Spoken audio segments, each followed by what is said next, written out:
ইসরায়েলের president Isaac হার্জগের Australia সফর ঘিরে সিডনির রাজপথ উত্তাল হয়ে উঠেছে। সোমবার সিডনি টাউন হলের কাছে প্রতিবাদকারীরা জড়ো হলে পুলিশ তাদের সরিয়ে দিতে গেলে সহিংসতা ছড়িয়ে পড়ে। এ ঘটনায় অস্ট্রেলিয়ার বিরোধী দলের একজন আইন প্রণেতা সহ অন্তত ২৭ জনকে গ্রেফতার করা হয়েছে। এদিকে প্রধানমন্ত্রী অ্যান্থনি আলবানিজ সহিংসতায় গভীর উদ্বেগ প্রকাশ করে শান্তিপূর্ণ প্রতিবাদের আহ্বান জানিয়েছেন।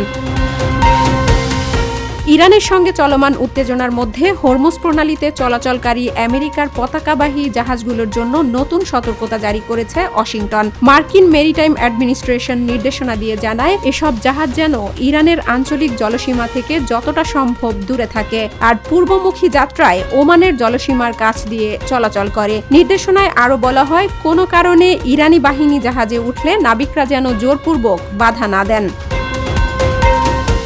লেবাননের দ্বিতীয় বৃহত্তম শহর ত্রিপোলিতে পাশাপাশি দুইটি আবাসিক ভবন ধসে পড়ে মৃত্যুর সংখ্যা বেড়ে দাঁড়িয়েছে ১৪ জনে। ধসে পড়া ভবনের ধ্বংসস্তূপ থেকে ৮ জনকে জীবিত উদ্ধার করা হয়েছে। ভবন দুইটিতে মোট ২২ জন বাসিন্দা ছিলেন, তবে এখনও কতজন নিখোঁজ রয়েছেন তা নিশ্চিত করতে পারেনি স্থানীয় কর্তৃপক্ষ।